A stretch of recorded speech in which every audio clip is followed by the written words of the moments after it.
Este é o Conversas Cruzadas aqui na TV Com. O nosso assunto hoje é o ambiente para inovação em Santa Catarina, falando sobre a indústria da tecnologia, TI.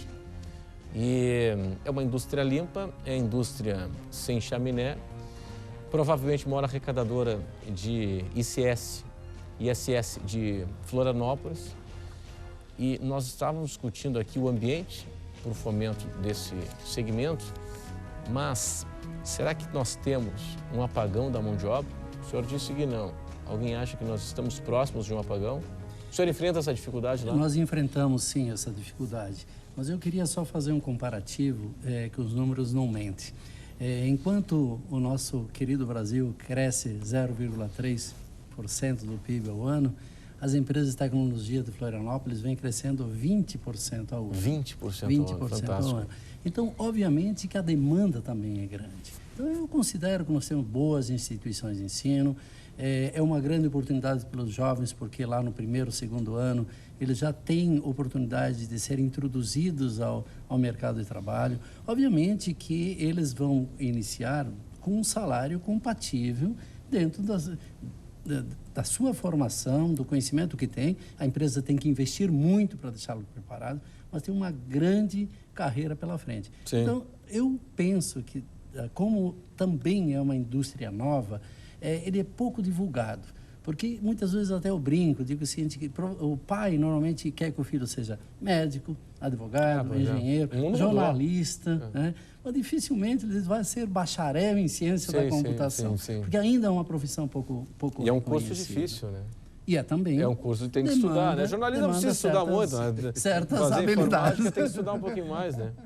Porque vai para áreas exatas e tal, né? Mas tem essa questão do apagão de mão de obra, mas é um problema bom. Em função desse crescimento que ocorre das empresas, o fato de você estar precisando de pessoas, assim, como o Marafon falou, as empresas estão crescendo, isso estimula também outras pessoas a entrarem nesse segmento. Eu acho que isso é um problema bom que tomara que nos próximos anos continuemos tendo esse problema de falta de mão de obra. As fundações ligadas à universidade são parceiras? Elas são diferentes do que eu estou falando da Fundação de Amparo à Pesquisa, que é uma agência de financiamento. As fundações de Amparo à Pesquisa são operadoras. Elas conseguem administrar recursos que a Universidade Federal, por exemplo, todas as federais, não conseguem. E até mesmo a estadual, ela tem dificuldade burocrática de administrar compras e tudo mais. Nós temos feito, por exemplo, a Fundação de Amparo à Pesquisa, a FAPESC, assim como as outras fundações, tem um instrumento chamado de termo de outorga. Então, nós fizemos uma operação recente com a UDESC. A UDESC repassou o recurso para a FAPESC, nós dobramos o recurso e passamos para os líderes de times de pesquisa dentro da própria universidade. São 96 e acelerou enormemente. Então, esse é um instrumento, mas quando isso não funciona, existem então as fundações que cobram lá a sua taxa, elas são credenciadas junto às universidades e é o único instrumento assim importante para a gestão de recursos vindos de outras fontes, seja de empresas privadas, seja de fontes federais ou fontes agências internacionais inclusive, mas funcionam bem, indispensáveis eu diria. A CERT, como é que funciona? Bem, a CERT é uma entidade independente, ela não é uma fundação de universidade, ela não é do governo, ela é independente. Foi um grupo de empresas, pessoas que montaram a Fundação CERT. Então, nós não temos aquele financiamento de base. Hoje, nós somos mais ou menos 500 pessoas na CERT, talvez a maior do Brasil, disparadamente, aí nessa questão de faturamento e algumas outras coisas. Mas a nossa vida não é fácil, ela é difícil. Fazer inovação no Brasil é bastante complicado. Por quê? Né? Onde é que está a dificuldade maior? Eu acho que são várias questões. A primeira dificuldade, talvez, cultural, né? Então, quer dizer, muitas empresas não sabem nem o que é inovar. A gente diz, o cara está com uma roupa colorida, ele é inovador. Quer dizer, é diferente aquela... Sim. Né? Eu acho que esse o elemento cultural pesa. O segundo elemento, talvez, seja o próprio processo de inovação. A empresa sabe que é importante, ela não sabe como fazer isso, né?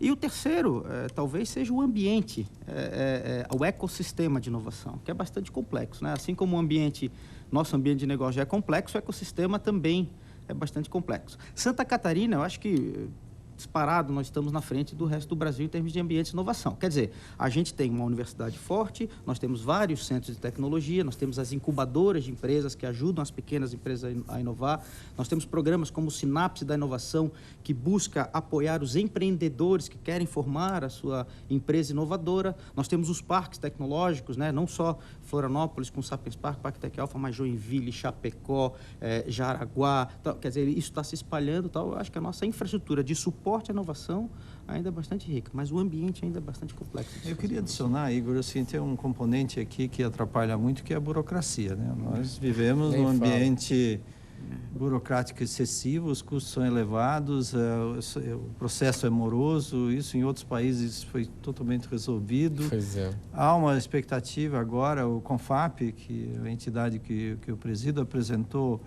um projeto de lei que está lá no Congresso, que talvez seja aprovado até o final do ano, junto com o PEC, que vai simplificar, mas mesmo assim, o pesquisador hoje tem que definir se o ano que vem ele vai viajar para São Paulo ou se ele vai comprar um reagente. Em qualquer lugar do mundo ele recebe o dinheiro, quer o resultado. Se ele vai comprar reagente ou não vai, pouco importa, né? Estou só dando um exemplo bem simples e isso atrapalha também dentro das empresas. Esse processo público-privado muito travado, então dificulta mesmo. Fazer pesquisa no Brasil, inclusive, é mais caro do que fazer em qualquer outro lugar. Mais caro? É mais caro fazer aqui do que fazer em outros países. No Brasil tudo é mais caro, né? Exatamente. Pelo fato, é mais caro para a indústria, mais caro para a pesquisa. O Brasil é caro e é difícil, né? É caro e é difícil, mas difícil em função da burocracia. Porque a burocracia, na teoria, seria muito fácil de acabar com a burocracia, com a tecnologia, enfim, com o mundo digital, você reduz, você acaba. Só não se acaba, é muito claro por que não se acaba, porque tem propina. Porque tem propina, só pode ser porque o Estado é incompetente, e também porque tem propina, porque é muito mais fácil você ter que lidar com uma pessoa diretamente, precisar de um carimbo aqui, um carimbo ali, e ter que pagar por fora. A verdade é essa, eu escuto isso de empresários o dia todo. Quer dizer, essa é a realidade. Mas é assim, é a crise da confiança, né? Se você confia, você não precisa do controle. Então, você monta o mecanismo achando que pode acontecer tal hipótese. Aí todos os usuários acabam entrando numa burocracia absolutamente desnecessária. É claro. A gente tem uma informação interessante. Na Fundação CERT, nós prestamos serviço, então, para governo, para instituições internacionais, BID, algumas outras coisas.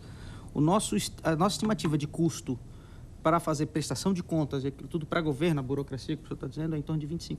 Sim, você precisa de estrutura, contabilista, técnicos. Eu preciso de muita coisa. Por exemplo, semana passada recebi uma carta pedindo explicação de um projeto de 1997. Quer dizer, como é que eu vou resgatar isso? Então, eu tenho que botar 6, 7 pessoas, chamar a gente de volta e tal.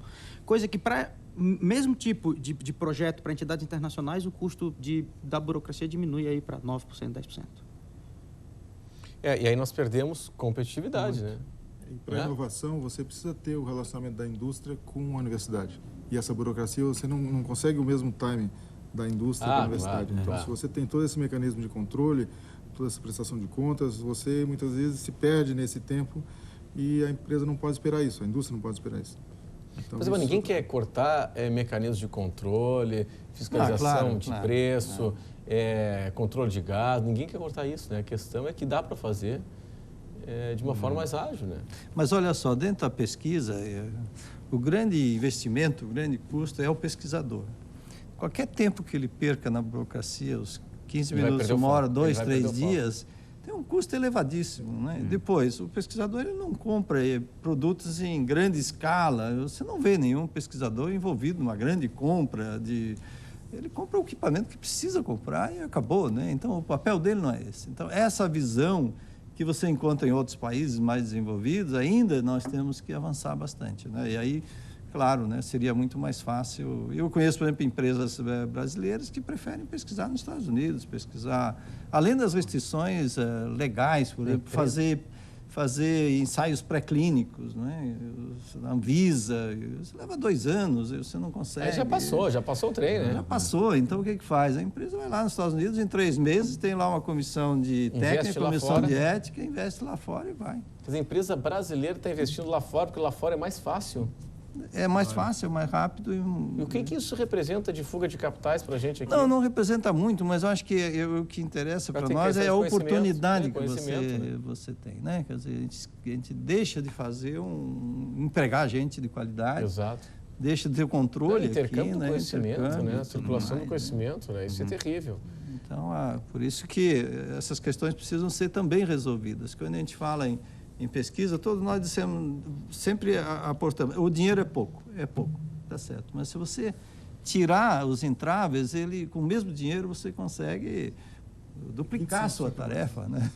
Então, o mesmo 1 milhão que fica aqui no Brasil, ele rende menos do que o 1 milhão que se coloca na Finlândia, ou Israel, ou nos Estados Unidos, ou na Alemanha, o que for, né? Pois é, tudo então, complicado. Esse é um ponto essencial. Não, claro, a dificuldade para empreender. É isso que nós estamos falando aqui, a dificuldade. A gente não está falando... Nós já saímos da questão do capital humano e entramos na dificuldade de empreender. Estamos falando de burocracia, né?